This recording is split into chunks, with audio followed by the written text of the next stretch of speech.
में आज की क्लास में फ्रेंड्स मैं आपको इसमें बताऊंगी सीटेट फर्स्ट पेपर यानी कि ईवीएस का क्लास आपको मैं बता रही हूँ। ईवीएस में जो फ्रेंड्स मैंने आपको जो है कंटेंट 15 नंबर का कंप्लीट करा दिया है। अब मैं आपको जो है 15 नंबर की जो आपकी पैडागोजी है उसको कंप्लीट करा रही हूँ। तो इसमें जो 15 नंबर की आपकी पैडागोजी है फ्रेंड्स, इसमें भी मैंने आपका जो है सारा सिलेबस कंप्लीट कर दिया। एक लास्ट क्लास बची, उसको आज मैं कवर करूँगी। ठीक है, तो आज की क्लास को मैं स्टार्ट करने से पहले एक मोटिवेशन थॉट के साथ क्लास को स्टार्ट करते हैं। आज का मोटिवेशन थॉट रहेगा, मंजिल तो मिल ही जाएगी भटक कर ही सही, गुमराह तो वो हैं जो घर से निकले ही नहीं। ठीक है फ्रेंड्स, तो आज का मोटिवेशन थॉट के साथ हम क्लास को स्टार्ट करते हैं। आज की क्लास रहेगी शिक्षण सहायक सामग्री यानी कि टीचिंग एड्स। टीचिंग एड्स क्या होता है, क्यों इंपॉर्टेंट होता है, टीचिंग रोल में क्या क्या ये मतलब रोल निभाता है, सब चीज़ें मैं आपको बताऊंगी कि करके। ठीक है, जो टीचिंग मटेरियल के बारे में सारी चीज़ें मैं आपको बताऊंगी। तो चलिए स्टार्ट करते हैं आज की क्लास हम। तो यहाँ पे देखिए फ्रेंड्स, दिया गया है शिक्षण सहायक सामग्रियाँ। तो दिया गया है अध्यापक और अधिगम की जो प्रक्रिया को सरल, प्रभावकारी एवं रुचिकर बनाने वाले उपकरणों को शिक्षण सहायक सामग्री यानी कि टीचिंग एड्स कहा जाता है। ठीक है, तो समझ में आया फ्रेंड्स सभी को। यानी कि जो टीचिंग प्रोसेस जो रहता है, जिसमें बच्चों को सिखाया जाता है, बच्चों को पढ़ाया जाता है, तो उस प्रोसेस को अगर हम सरल और प्रभावकारी और रुचिकर बनाना है तो उसके लिए हमें क्या करना होगा, एक टीचिंग एड्स यानी कि शिक्षण सहायक सामग्री का प्रयोग करना होता है। ठीक है, इसके बाद नेक्स्ट कर रहा है, इंद्रियों के प्रयोग के आधार पर शिक्षण सहायक सामग्री को मोटे तौर पर 3 भागों में विभाजित किया गया है। ठीक है, तो देखिए फ्रेंड्स, नेक्स्ट हम बात करेंगे यहाँ पे जो सहायक सामग्री यानी कि जो टीचिंग एड्स का आता है। इंद्रियों के प्रयोग के आधार पर शिक्षण सहायक सामग्री को मोटे तौर पर 3 भागों में विभाजित किया गया। कौन कौन से 3 भाग है, एक एक करके हम आपको बताते हैं। देखिए, पहला है श्रव्य सामग्री जिसको हम ऑडियो एड्स कहते हैं। दूसरा है दृश्य सामग्री जिसको हम विजुअल एड्स कहते हैं। तीसरा है दृश्य सामग्री जिसको हम ऑडियो विजुअल एड्स कहते हैं। ठीक है, तो समझ में आया फ्रेंड्स, जो आपका ये जो टीचिंग एड्स होता है यानी कि जो सहायक सामग्री होती है वो 3 प्रकार की होती है। शिक्षण सहायक सामग्री कौन कौन से मैंने बताया, श्रव्य यानी कि जो सुन करके पढ़ी बताया जाता है बच्चों को। दूसरा है दृश्य जो देख करके बच्चों को समझाया जाता है। तीसरा है दिखाकर और सुनाकर, दोनों तरीकों से बच्चों को समझाया व सिखाया जाता है। ठीक है, तो ये 3 प्रकार की आपकी जो है शिक्षण सहायक सामग्री होती है। तो देखिए एक एक करके हम तीनों को समझाएंगे आपको, और उम्मीद करते हैं कि आप सभी को जो है तीनों अच्छे समझ में आ जाएगा। तो देखिए पहला जो है दृश्य सहायक सामग्री क्या होता है, जिसको हम विजुअल एड्स कहते हैं। इसमें क्या होता है फ्रेंड्स, जो दृश्य सहायक सामग्री का तात्पर्य उन साधनों से है जिनमें क्या है, जिनमें केवल देखने वाली इंद्रियां यानी कि आंखों का प्रयोग होता है। इसके अंतर्गत हम कह सकते हैं कि पुस्तक, चित्र, मानचित्र, ग्राफ, चार्ट, पोस्टर, श्यामपट्ट, बुलेटिन बोर्ड, सहायक स्लाइड इत्यादि शामिल हैं। ठीक है, इसके बाद नेक्स्ट कह रहा है श्रव्य सामग्री। श्रव्य सामग्रियाँ कौन कौन सी होती है, देखिए फ्रेंड्स, इसको कहेंगे हम ऑडियो एड्स यानी कि श्रव्य सामग्री से तात्पर्य उन साधनों से होता है जिनमें केवल श्रव्य इंद्रियां, कानों का प्रयोग किया जाता है। श्रव्य सामग्रियों के अंतर्गत radio, telephone, gramophone, teleconferences, tape recorder इत्यादि शामिल होते हैं। अब देखिए फ्रेंड्स, ये सभी चीज़ें किसमें शामिल होती है, ये सभी चीज़ें जो हैं शामिल होती हैं श्रव्य सामग्रियों में। ठीक है, इसके बाद तीसरा कह रहा है दृश्य श्रव्य सामग्री, विजुअल ऑडियो एड्स। इसमें क्या होता है, इसमें जो है दृश्यों को दिखा करके, चित्रों को दिखा करके जो बच्चों को समझाया जाता है, इसका मतलब होता है दृश्य श्रव्य सामग्री का तात्पर्य शिक्षण के उन साधनों से संबंधित है जिनके प्रयोग से बालकों की देखने और सुनने वाली इंद्रियों, ज्ञान इंद्रियां जो होती हैं सक्रिय हो जाती हैं, और वे पाठ के सूक्ष्म से सूक्ष्म तथा कठिन से कठिन भावों को क्या करते हैं, सरलता पूर्वक सीख लेते हैं, समझ लेते हैं। ठीक है, तो इसको हम क्या कहेंगे, इसको हम दृश्य श्रव्य सामग्री, मतलब कुछ चीज़ें जो होती है जो बच्चों को दिखा करके सहायता मिलती है कि बच्चों देखो ये चीज़ मानचित्र हो गया, ये ग्लोब हो गया, तो बच्चों को दिखाकर समझाई जाती हैं। ठीक है, पुस्तक हो गया, मानचित्र हो गया, ग्राफ, चार्ट पेपर, ये सभी चीज़ें बच्चों क्या करें, बच्चे देख करके सीखेंगे। अगर हम बात करें जैसे रेडियो हो गया, टेलीफोन हो गया, ग्रामोफोन हो गया, तो इसमें बच्चे क्या करेंगे, टेप रिकॉर्डर वगैरह में सुन करके, वो क्या इसमें भूमिका निभाएगी, सुनने में। जो बच्चे सुन करके सीखेंगे उसको क्या कहेंगे, श्रव्य सहायक सामग्री। ठीक है, टीचर्स की भी हेल्प हो रही है कि बच्चों को क्या है, टेप रिकॉर्डर के माध्यम से सुना करके बच्चों को समझाया सिखाया जा रहा है। ठीक है, इसके बाद तीसरा मैंने आपको बताया दृश्य श्रव्य सामग्री। इसमें मैंने आपको ये बताया कि जिसमें क्या होता है, बच्चों को कठिन से कठिन चीज़ें सरल लगने लगती हैं। ठीक है, तो देखिए नेक्स्ट कह रहा है इसके बाद यहाँ पे देखिए फ्रेंड्स, कह रहा है कि एक सेकेंड, हाँ यहाँ पे देखिए आ गया आप सभी के सामने। देखिए यहाँ पे कह रहा है कि दृश्य श्रव्य सामग्री का अर्थ होता है उन समस्त सामग्री से है जो कक्षा में अथवा अन्य शिक्षण परिस्थितियों में लिखित अथवा बोली हुई पाठ्य सामग्री को समझने में व्यापक सहायता देती है।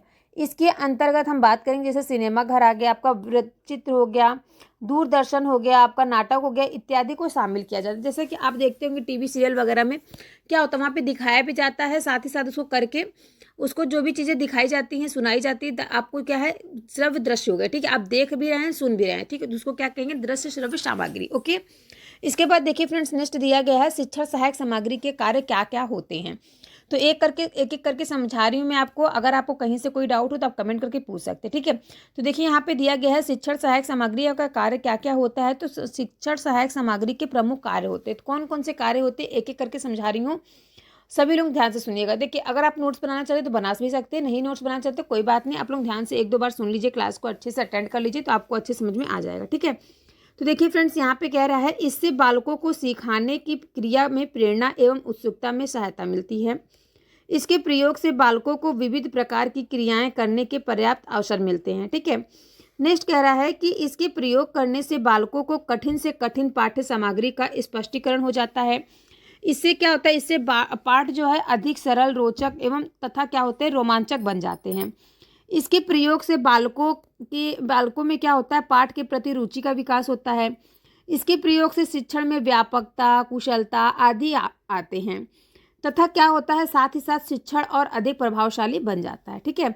इसके माध्यम से क्या होता है, शिक्षण प्रक्रिया जो है वो अधिक प्रभावशाली बन जाती है।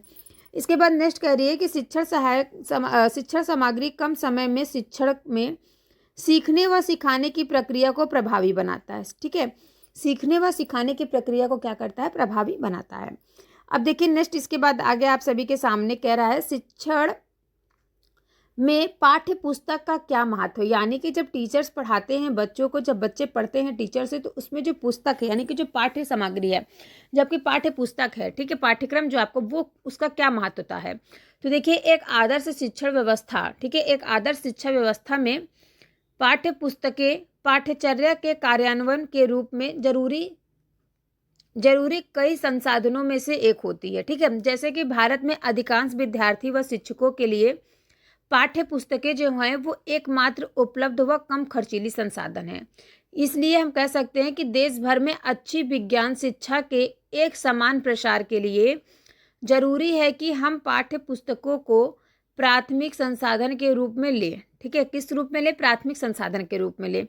यानी कि जो हम प्राथमिक, यानी कि जो हम जिस बुक से पढ़ रहे हैं, जिस पाठ्य पुस्तक से पढ़ रहे हैं, जो भी स्कूल में जो पुस्तकें यूज की जाती हैं, उसको हम किस रूप में लें, उसको हम प्राथमिक संसाधन के रूप में लें, ठीक है। इसके बाद नेक्स्ट कह रहा है पाठ्य पुस्तकें ऐसी हों जो पाठ्यचर्या के उद्देश्य की प्राप्ति में मदद करे। जैसे कि हमने पहले ही कहा है कि आज की एक बड़ी समस्या है रटकर सीखने के तरीके, और इसकी वजह से परीक्षा पद्धति पाठ्य पुस्तक के इस स्थिति से निकालने में सहायक सिद्ध हो सकती हैं कि एक ऐसे प्रश्नों को उठा सकती हैं जो अभिरुचि जगाने वाले और समस्या समाधान या कार्यकलापोन्मुखी हो, ठीक है। समझ में आ रहा है मैं यहाँ पे आपको क्या कह रही हूँ कि इनकी बच्चों को जो है रटकर सीखने के जो तरीके होते हैं, ये सबसे बेकार वजह होती है कि बच्चे क्या करते हैं, बच्चे जो हैं कोई भी चीज़ों को रट लेते हैं, रटने के बाद जो होते हैं कुछ ही दिन में व कुछ ही टाइम बाद उसको भूल जाते हैं। तो ये जो पद्धति है सबसे बेकार पद्धति है। और कुछ बच्चे क्या करते हैं जो कि केवल परीक्षा के लिए पढ़ते हैं कि उनको परीक्षा में अंक प्राप्त करने हैं, ठीक है। तो ऐसी स्थिति में क्या होता है, बच्चे जो भी पढ़ेंगे, जो भी समस्या का उनके समाधान होगा, वो कुछ टाइम में वो क्या करेंगे, भूल जाएंगे। अगर वही चीज़ें बच्चे जो हैं क्लास में जैसे एक दूसरे से प्रश्न करके पढ़ते हैं, ठीक है, अपने अंदर से अभिरुचि को जगाने वाली समस्या समाधान में वो खुद से कार्य करके सीखते हैं, तो उससे क्या होता है, बच्चे खुद से सीखते हैं, ठीक है। अब देखिए इसके बाद नेक्स्ट कह रहा है पाठ्य पुस्तक लेखन प्रक्रिया में सुधार। तो देखिए इसमें कह रहा है कि पाठ्य पुस्तक लेखन प्रक्रिया में निम्नलिखित सुधार इस प्रकार है। पहला कह रहा है राष्ट्रीय व राज्य स्तरीय संस्थाएं जिस तरीके से पाठ्य पुस्तक लेखन कर रही है उस पर करने की जरूरत है, ठीक है, उस पर विचार करने की जरूरत है। इसके बाद नेक्स्ट कह रहा है कि पाठ्य पुस्तक जो है वो लेखन के साथ साथ पाठ्यक्रम का विकास किया जाना चाहिए, जिसमें क्या हो, जिसमें पाठ्यचर्या द्वारा तय किए गए उद्देश्यों का ख्याल रखना जरूरी होता है। जो भी उद्देश्य तय किए गए हैं उसका ख्याल रखा जाए, ठीक है। इसके बाद नेक्स्ट कह रहा है कि पाठ्य पुस्तक लेखक में शिक्षकों की भागीदारी भी अनिवार्य हो सकती है, ठीक है। जैसे कि सभी स्तरों के जो शिक्षकों के साथ मिलकर पाठ्य पुस्तकों की जांच पड़ताल की प्रक्रिया शुरू की जाए कि किस प्रकार से स्कूल में जो है बच्चों को पाठ्य पुस्तक जो मिल रही है उसको कितना बच्चों को पढ़ाया जा रहा है, कितना बच्चों को समझ में आ रहा है, टीचर्स किस प्रकार से उसको पढ़ा रहे हैं, ठीक है, बच्चे कितनी रुचि ले रहे हैं कोई भी सब्जेक्ट के विषय में, ठीक है।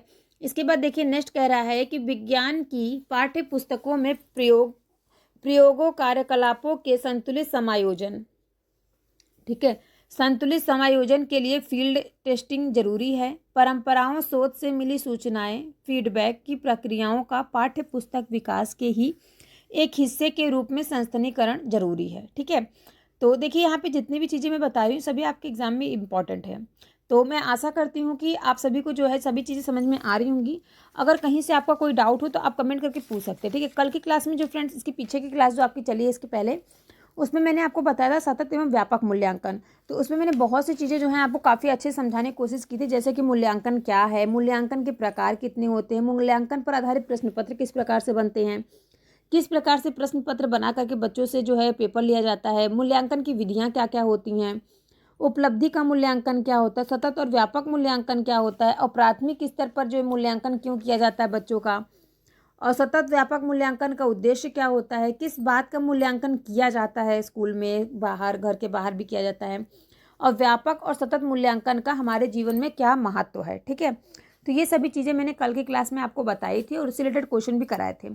अगर आपने वो क्लास ना देखी तो प्लीज़ सभी लोग क्लास को अटेंड करिएगा, अच्छे से ध्यान से देखिएगा, पढ़िएगा, समझिएगा, और अगर कहीं से कोई डाउट हो तो आप कमेंट करके हमसे पूछ लीजिएगा, ठीक है। अब देखिए यहाँ पे नेक्स्ट आपके सामने आ गया प्रयोगशाला, कार्यशाला और पुस्तकालय। इसमें देखिए फ्रेंड्स क्या कह रहा है कि हमारे प्राथमिक स्कूलों में कार्यकलाप आधारित विज्ञान शिक्षण की बात अभी प्रथम चरण में है। यह अभी तक वास्तविक नहीं बन पाई है कि ऐसे में माध्यमिक व उच्च माध्यमिक स्तरों पर प्रायोगिक कार्य व प्रयोग के प्रति घटती रुचि भी एक गंभीर समस्या है। सिद्धांत व प्रयोग की ठीक है, एक साथ लेकर चलने की धारणा जो है वो पूर्ण रूप से मूर्त रूप नहीं ले सकी है। इसका कारण है कि संसाधनों और कुशल शिक्षकों का व्यापक अभाव, प्रायोगिक परीक्षा के प्रति घटती गंभीरता ने पहले इसे परीक्षा से हटाने और अंततः शिक्षण में भी तुच्छ सा स्थान देने या फिर शिक्षण व्यवहार से बिल्कुल ही हटाने की धारणा को बल प्रदान किया है, ठीक है। यही कारण है कि विज्ञान सीखने के लिए प्रयोग मूलभूत शर्त है और इसके प्रति जागरूकता व प्रतिबद्धता की कमी के लिए प्रायः व्यवहारिक परेशानियों का बहाना बनाया जाता है। विज्ञान की जो बेहतर शिक्षा के लिए प्रायोगिक एवं संरचनात्मक पक्षों को प्रोत्साहित किए जाने की आवश्यकता है, ठीक है।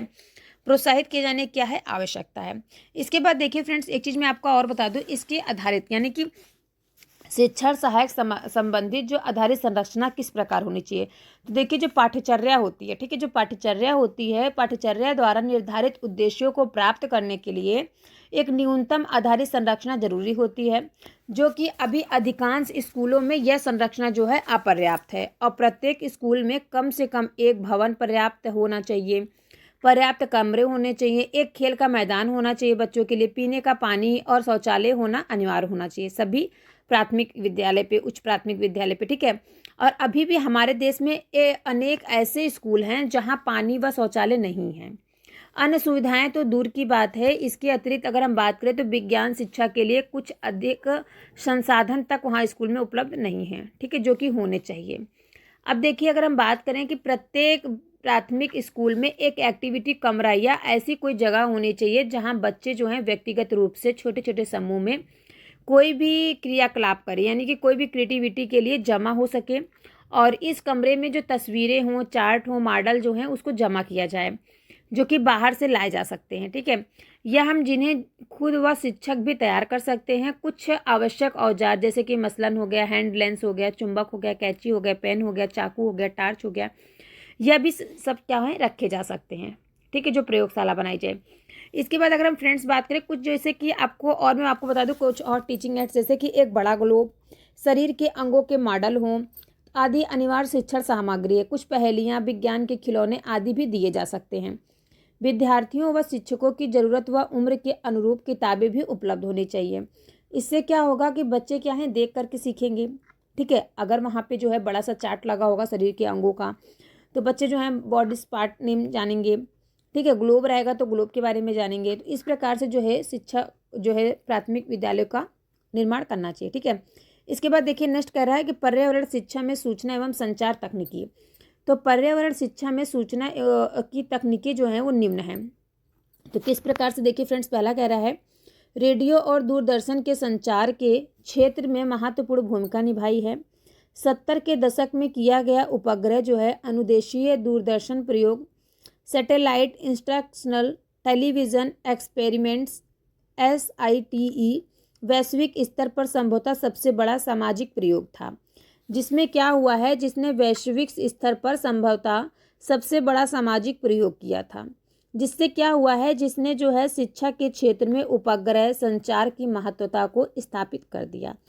तब से क्या हुआ है, जो शैक्षिक तकनीकी को पूरे देश में शिक्षा को सार्वभौमिक बनाने का यंत्र के रूप में देखा जाने लगा है। ठीक है, यानी कि फ्रेंड्स हम कह सकते हैं कि जो रेडियो और दूरदर्शन के क्षेत्र में जो महत्वपूर्ण भूमिका निभाई है 70 के दशक में, ठीक है, वो क्या है, वह एक सार्वभौमिक बन गया है। ठीक है, अब देखिए अगर हम बात करें कि विगत 2 दशकों में क्या हुआ है, दशकों से कंप्यूटर का बढ़ता प्रयोग, ठीक है, बढ़ता प्रयोग जो है वो दूर संचार में हुआ प्रभावी विकास और इंटरनेट ने अन्य तकनीकी उपक्रम के साथ मिलकर सूचना एवं संचार तकनीकी के रूप में शिक्षा के क्षेत्र में जहां नए अवसर खोल दिए हैं, वहां पर क्या हुआ है, वहां पर जो है शिक्षा की अधिक अच्छी व्यवस्था चल रही है। ठीक है, इसके बाद नेक्स्ट हम बात करेंगे।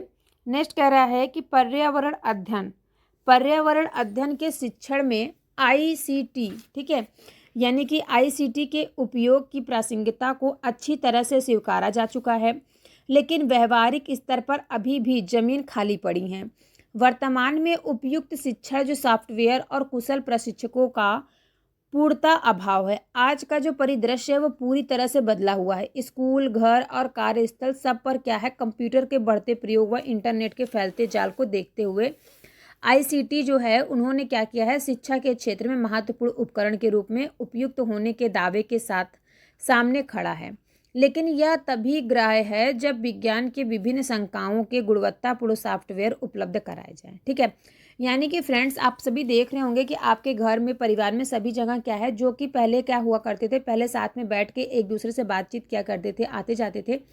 आजकल छोटे हों या बड़े हों, सभी के मोबाइल हाथ में आप देख रहे होंगे, मोबाइल कंप्यूटर वगैरह में सब क्या है, कोई किसी के पास एक सेकंड का टाइम नहीं, सब मोबाइल और कंप्यूटर में क्या है, व्यस्त है। तो इसी को ध्यान में रखते हुए ICT ने क्या किया है, शिक्षा के क्षेत्र में महत्वपूर्ण उपकरण के रूप में उपयुक्त होने के दावे को सामने खड़ा किया है। लेकिन क्या है, कुछ सॉफ्टवेयर की उपलब्धता के कम होने के कारण क्या है, अभी ये उपलब्ध नहीं कराया गया है। और बहुत सी जगह पे क्या है फ्रेंड्स, जो इंटरनेट की सुविधा है सभी प्राथमिक स्कूलों पे अब सुविधा जो है उपलब्ध हो चुकी हैं। नेक्स्ट देखिए कह रहा है कि इंटरनेट ने व्यापक संभावनाओं के द्वार खोले हैं और यह पाठ्यचर्या जो है वह यह पाठ्यचर्या के संगत विषयों पर बच्चों के लिए इलेक्ट्रॉनिक प्लेटफॉर्म का कार्य कर सकता है, जहां शिक्षक और बच्चे प्रश्न पूछने, उत्तर देने, बहस करने के अतिरिक्त विशेषज्ञों से भी सलाह ले सकते हैं। इसके बाद हम बात करेंगे नेक्स्ट, यहाँ पे कह रहा है कि स्कूली बच्चों के लिए इस तरह की व्यवस्था हो जिसमें हार्डवेयर और सॉफ्टवेयर को मिलाकर के विकसित की जा सकती है, जिसमें क्या हो, जिसमें वे अपने शारीरिक और अन्य लक्षण मसलन तापमान, प्रकाश की तीव्रता, आर्द्रता आदि को माप सकते हैं और उन्हें नियंत्रित करने का भी अवसर प्राप्त कर सकते हैं। ठीक है, तो यानी कि बच्चों को जो है ऐसा हार्डवेयर सॉफ्टवेयर उनको उपलब्ध कराना चाहिए जिसमें क्या हो, बच्चे जो है अपने तापमान, अपने बॉडी का टेम्परेचर, प्रकाश की तीव्रता, आर्द्रता, इन सभी चीज़ों का क्या कर सके, वो खुद से जो है सर्च कर सके, समझ सकें, कर सके। ठीक है, इसके बाद देखिए फ्रेंड्स यहाँ पे दिया गया है नेक्स्ट, विज्ञान संचार ने समुदाय रेडियो FM के महत्वता को भी प्रासंगिक बना दिया है। कुछ चुने हुए स्कूलों में निम्न रेंज पर सामुदायिक रेडियो स्टेशन शुरू किए जा सकते हैं और स्थानीय ज़रूरतों के मुताबिक विद्यार्थियों को विज्ञान कार्यक्रम बनाने व प्रसारित करने के लिए प्रोत्साहित किया जा सकता है। अब देखिए फ्रेंड्स इसके आगे हम बात करेंगे शिक्षण सहायक सामग्रियों का चयन, किस प्रकार से हम किस शिक्षण सहायक सामग्री का चयन करते हैं। तो देखिए पहला दिया गया है शिक्षण सहायक सामग्रियों का चयन जो है निम्नलिखित प्रकार से करते हैं। तो किस किस प्रकार से करते हैं मैं आपको एक एक करके बता दूं। देखिए सबसे पहले हम बात करेंगे विद्यार्थी केंद्रित का सिद्धांत, यानी कि प्रिंसिपल ऑफ चाइल्ड सेंटर्ड। इस सिद्धांत के अनुसार हार्डवेयर एवं सॉफ्टवेयर शिक्षण साधनों का उपयोग विद्यार्थी के अधिगम कार्यों में अधिक से अधिक प्रभावी सहायता पहुँचाने के उद्देश्यों से किया जाता है। अगर हम फ्रेंड्स यहीं पे बात करें कि उद्देश्य पूर्ति का सिद्धांत क्या होता है, उद्देश्य पूर्ति का सिद्धांत ये भी एक क्या है, शिक्षण सहायक सामग्री का चयन करने के लिए यूज किया जाता है। तो देखिए इसमें कह रहा है कि इस सिद्धांत के अनुसार हार्डवेयर एवं सॉफ्टवेयर शिक्षण साधनों का चयन करते समय इस बात का पूर्णता से ध्यान रखा जाना चाहिए कि पूर्व निर्धारित शिक्षण अधिगम उद्देश्य की पूर्ति हो रही है या नहीं। ओके, इसके बाद नेक्स्ट हम बात करेंगे रुचि और अभिप्रेरणा का सिद्धांत। इसमें क्या कह रहा है फ्रेंड्स, रुचि यानी कि इंटरेस्ट एंड मोटिवेशन। ठीक है, रुचि कोई भी विषय अगर टीचर जो पढ़ा रहा है उसमें बच्चों का कितना इंटरेस्ट है। ठीक है, बच्चे कितना इंटरेस्ट होकर के उसको पढ़ रहे हैं, कितना उसके लिए अप्रेरित है कि जो सब्जेक्ट हमारे लिए क्या है, हेल्पफुल है, हमें आगे चल के इसकी हमें हेल्प मिलेगी। तो देखिए रुचि एवं प्रेरणा किसी भी शिक्षण अधिगम कार्य के केंद्रीय तत्व माने जाते हैं। इसलिए कह सकते हैं हम हार्डवेयर तथा सॉफ्टवेयर जो है वो शिक्षण साधनों का एक बड़ा उत्तरदायित्व इस प्रकार के शिक्षण अधिगम वातावरण का निर्माण कर सकते हैं, करते रहना है जिसमें क्या हो, जिसमें विद्यार्थियों की स्वाभाविक रुचि हो, जिज्ञासा हो, सीखने का उत्साह हो तथा अभिप्रेरणा बनी रहे। ठीक है, तथा क्या हो, उसमें अभिप्रेरणा इनकी बनी रहे। समझ में आ रहा है सभी को जितना चीज़ें मैं बता रही हूँ, रुचि और अभिप्रेरणा का सिद्धांत क्या रहा। ठीक है, इसके बाद देखिए नेक्स्ट कह रहा है विषय वस्तु के अनुकूल होने का सिद्धांत। अब बताइए विषय वस्तु अनुकूल होने का सिद्धांत क्या है। Principle of application according to subject theme, यानी कि यहाँ पे कहा जा सकता है कि हार्डवेयर एवं सॉफ्टवेयर जो है वो शिक्षण साधनों का चयन करते समय इस बात का ध्यान रखा जाना चाहिए कि ये विषय वस्तु जो है वो अधिगम अनुभवों के अनुकूल हो, ताकि जटिलताओं का सामना करना पड़े। ठीक है, ताकि किसका सामना करना पड़े फ्रेंड, जटिलताओं का सामना करना पड़े। ठीक है, इसके बाद देखिए नेक्स्ट कह रहा है संसाधनों के चयन का सिद्धांत। संसाधनों के चयन का सिद्धांत किस प्रकार से किया जाता है, तो देखिए principle of selection of resources, यानी कि किन किन रिसोर्सेज का जो है चयन किया जाना चाहिए। तो पहला कह रहा है कि हार्डवेयर एवं सॉफ्टवेयर जो शिक्षण साधनों का चयन करते हैं, करते समय हमें इस बात का ध्यान रखना चाहिए कि कौन सी शिक्षण सहायक सामग्रियाँ उपलब्ध हैं और इनमें से किसका चयन जो है पाठ के शिक्षण के लिए बेहतर होगा। समझ में आया सभी को। तो यहाँ पे देखिए मैंने जो आपको बताया कि शिक्षण सहायक सामग्री का जो चयन करना है वो किस प्रकार से चयन किया जाता है, किस प्रकार से सिलेक्शन किया जाता है, कौन कौन से रिसोर्सेज का। ठीक है, तो देखिए इसमें मैंने आपको बताया कि विद्यार्थी केंद्रित सिद्धांत, यानी कि विद्यार्थी को किस पे केंद्रित करना है, किस कौन सा उनका जो पाठ्यक्रम है, कौन सी उनकी विषय वस्तु है, उस प्रकार का आपका जो है टीएलएम होना चाहिए, उस प्रकार का आपका जो है शिक्षण सहायक सामग्री होनी चाहिए।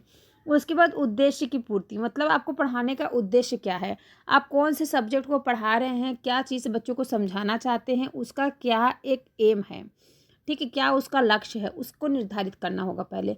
उसके बाद जो सब्जेक्ट आप पढ़ा रहे हैं, जो विषय वस्तु आप पढ़ा रहे हैं, उसमें बच्चों का क्या इंटरेस्ट है, क्या बच्चे उसके क्या सीख रहे हैं, क्या बच्चे उस चीज़ को लेकर के मोटिवेट हैं या नहीं। तो इन सभी चीज़ों का जो है आपको ध्यान रखना होगा। ओके, समझ में आया सभी को। इसके बाद देखिए यहाँ पे मैंने आपको बता दिए जितने भी शिक्षण सहायक सामग्री थी। मैंने आपको बताया शिक्षण सहायक सामग्री कितने प्रकार की होती है फ्रेंड्स, तो 3 प्रकार की मैंने बताया। पहले मैंने आपको बताया विजुअल एड्स, दूसरा ऑडियो एड्स, तीसरा विजुअल ऑडियो एड्स। ठीक है, यानी कि दृश्य सहायक सामग्री, श्रव्य सहायक सामग्री और दृश्य श्रव्य सामग्रियाँ। इसके बाद मैंने आपको बताया कि शिक्षण सहायक सामग्री के कार्य क्या क्या होते हैं। शिक्षण में पाठ्य पुस्तक का महत्व किस प्रकार से होता है और पाठ्य पुस्तक लेखन प्रक्रिया में सुधार किस प्रकार से लाया जा सकता है। बच्चों को विज्ञान वगैरह पढ़ाने के लिए उनके जो है प्रयोगशाला, कार्यशाला और पुस्तकालय का निर्माण करना जरूरी होता है। ठीक है, इसके बाद मैंने आपको बताया कि पर्यावरण शिक्षा में सूचना एवं संचार तकनीकी का क्या सहयोग रहा। ठीक है, इसके बाद मैंने आपको बताया शिक्षण सहायक सामग्री का चयन किस प्रकार से किया गया। ठीक है, अब इसी से रिलेटेड मैं आपको क्वेश्चन आंसर कराऊंगी और मैं आई होप मैं ये भी जानना चाहती हूँ जितना मैं आपको पढ़ाती हूँ कि आपको समझ में आता है या नहीं। तो आप लोग क्वेश्चन के आंसर आप लोग कमेंट करके बताइएगा, जिसको नहीं आएगा तो उसको मैं आपको बताऊंगी। ओके, तो चलिए स्टार्ट करते हैं अब नेक्स्ट हम क्वेश्चन आंसर। तो देखिए यहाँ पे आगे आप सभी के सामने क्वेश्चन आंसर। ठीक है, देख क्वेश्चन नंबर 25 आप सभी के सामने है। ये सभी क्वेश्चन देखिए फ्रेंड्स प्रीवियस ईयर है जो आपके एग्जाम में पूछे जा चुके हैं। ठीक है, तो देखिए क्वेश्चन नंबर 25 में कह रहा है मानचित्र पढ़ने के लिए आवश्यक कौशल में शामिल है। तो मानचित्र पढ़ने के लिए आवश्यक कौशल में शामिल क्या है, ये फ्रेंड्स देखिए सीटेट जून 2011 में पूछा गया है। ठीक है, तो पहला कह रहा है अभिव्यक्तात्मक योग्यता को बाहर निकालने के लिए विलक्षण संप्रेषण कौशल, यानी कि जो अभिव्यक्तता है योग्यता को बाहर निकालने के लिए जो विलक्षण संप्रेषण होता है उसकी कौशल को। दूसरा कह रहा है स्थान, दूरी और दिशाओं को सापेक्ष स्थिति को समझने की योग्यता के लिए हम मानचित्र पढ़ने के लिए यूज करते हैं। दूसरा कह रहा है ड्राइंग और पेंटिंग में विलक्षण कुशलता के लिए। चौथा ऑप्शन कह रहा है ग्लोब पर स्थिति दर्शाने के लिए स्केच और गणनाओं का उपयोग करने के लिए। तो इसमें बताइए फ्रेंड्स क्वेश्चन नंबर 25 में आपका कौन सा आंसर करेक्ट रहेगा। तो देखिए फ्रेंड्स मैं आपको बता दूं जो मानचित्र पढ़ाने के लिए आवश्यक कौशल होता है, ठीक है।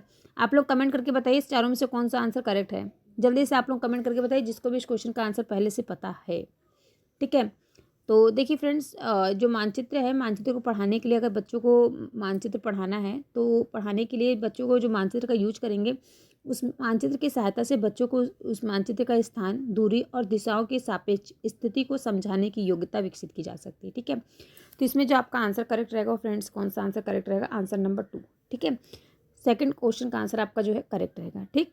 इसके बाद देखिए नेक्स्ट क्वेश्चन की हम बात करेंगे। नेक्स्ट क्वेश्चन दिया गया है क्वेश्चन नंबर 26, कह रहा है दोपहर के भोजन अवकाश के बाद पर्यावरण अध्ययन पढ़ाते समय आप यह पाते हैं कि बच्चों में रुचि नहीं ले रहे हैं, ऐसी स्थिति में आप क्या करेंगे।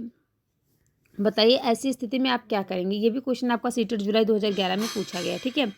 तो बताइए इसमें आपका कौन सा आंसर करेक्ट रहेगा। पहला ऑप्शन कह रहा है पहला ऑप्शन आपका कह रहा है बच्चों को बाहर मैदान में खेलने के लिए ले जाएंगे। दूसरा ऑप्शन कह रहा है बच्चों से कहेंगे कि वे डेस्क पर सिर रखकर आराम करें। तीसरा ऑप्शन कह रहा है कि पाठ को रोचक बनाने के लिए बहुआयामी बुद्धि पर आधारित दृश्य श्रव्य सामग्रियों का प्रयोग करेंगे।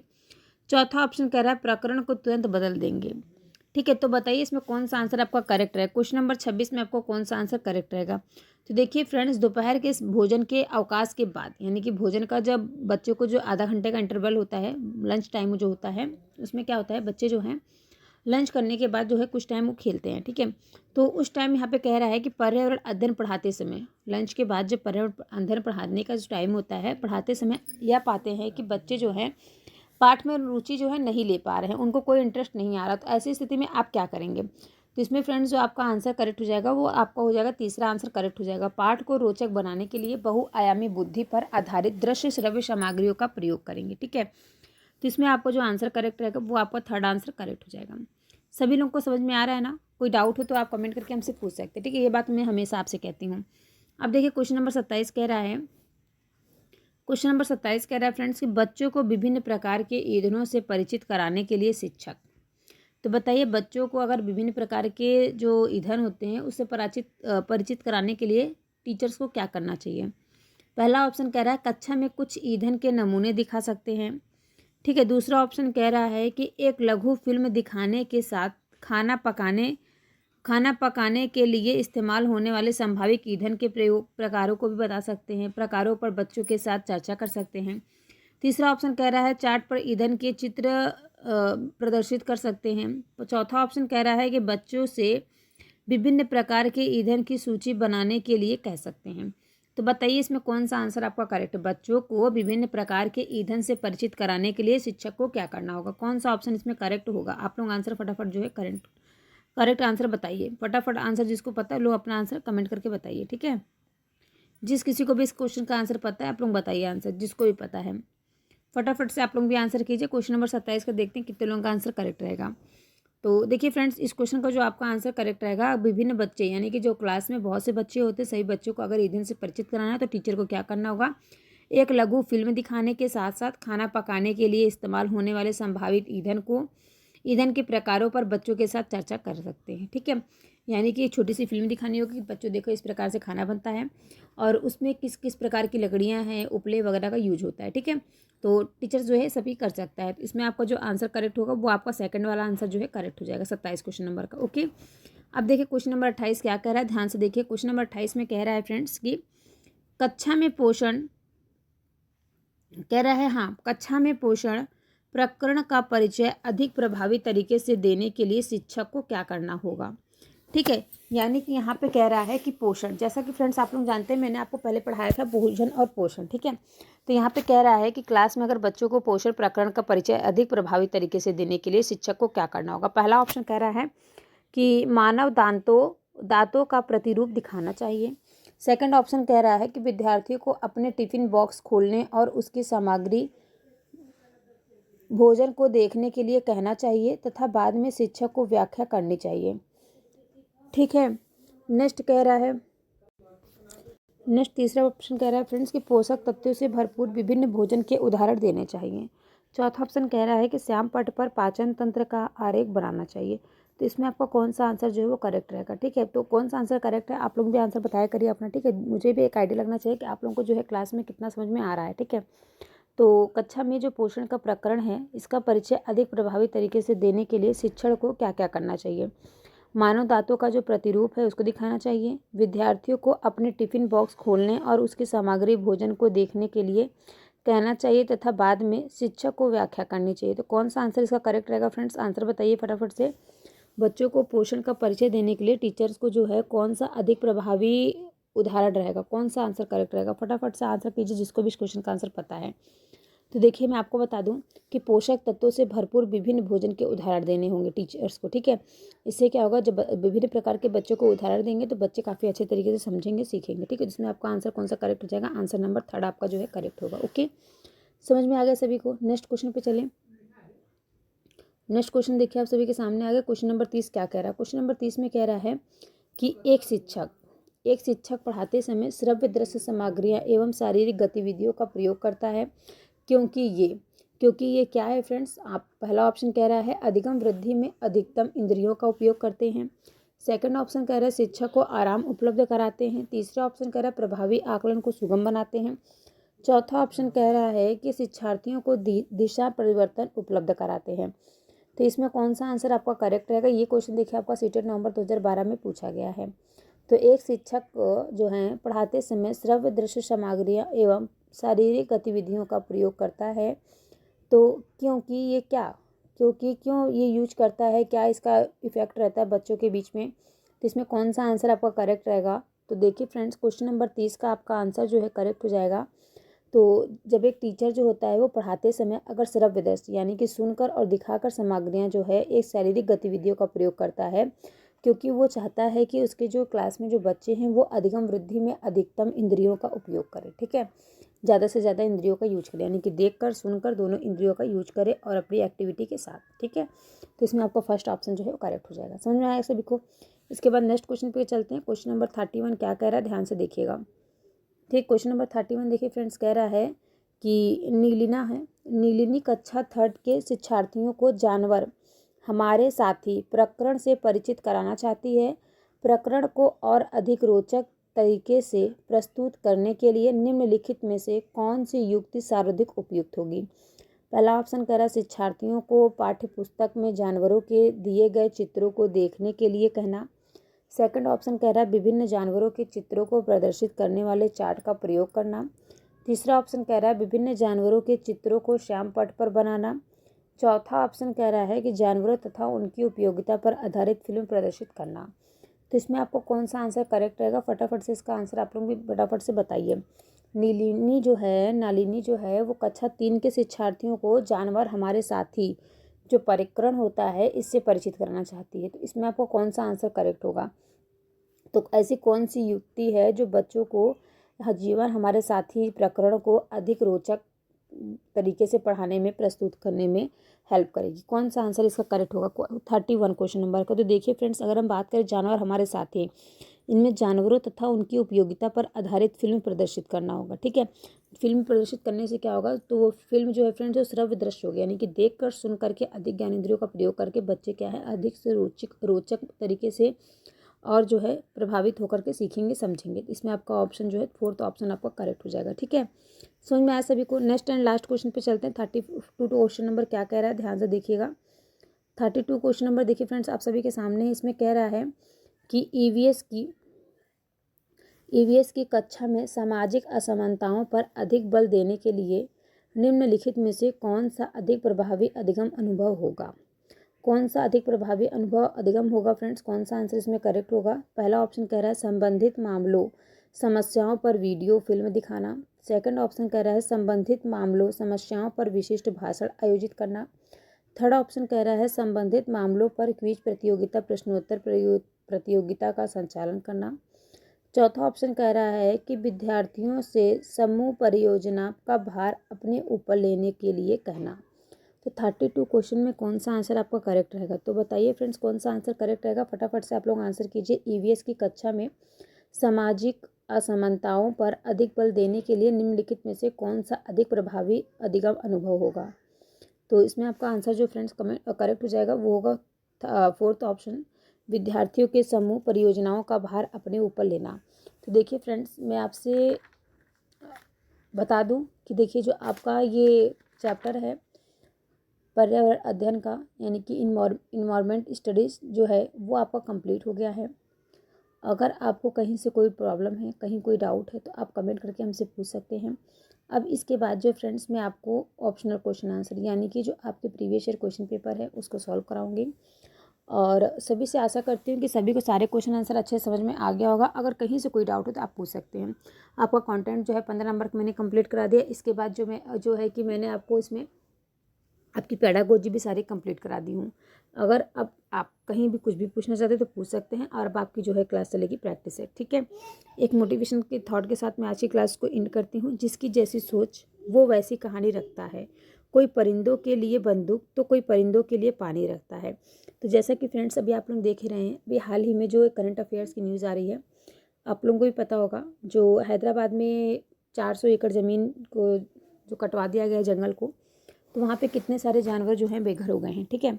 तो वो भी क्या, वो भी हमारे एक इन्वायरमेंट का ही पार्ट है, ठीक है। उससे क्या होगा, देखिए इन्वायरमेंट यानी कि हमारा इन्वायरमेंट भी पोल्यूशन होगा। इसके बाद जितने जंगली जानवर थे, पशु पक्षी थे, सभी क्या हैं, सभी वहाँ पे जो है मारे जा चुके हैं। वहाँ पे कितने सारे पक्षी जो हैं पेड़ काटने की वजह से दब गए हैं, रात में कटाई हुई है। कितने जानवर भाग नहीं पाए हैं, तो बुलडोज़र वगैरह से वो लोग कितने जानवर कट गए हैं, मर गए हैं। तो बहुत सी जो है हानि हुई है, बहुत से जानवरों की जान भी चली गई है। और बहुत से जानवर जो हैं बेघर हो गए। इतनी कड़क धूप में वो लोग कहाँ जाएंगे, ठीक है। तो आप लोग इस पर थोड़ा सा विचार अपना जो है कमेंट बॉक्स में बताइएगा। मिलते हैं नेक्स्ट क्लास में आप सभी से।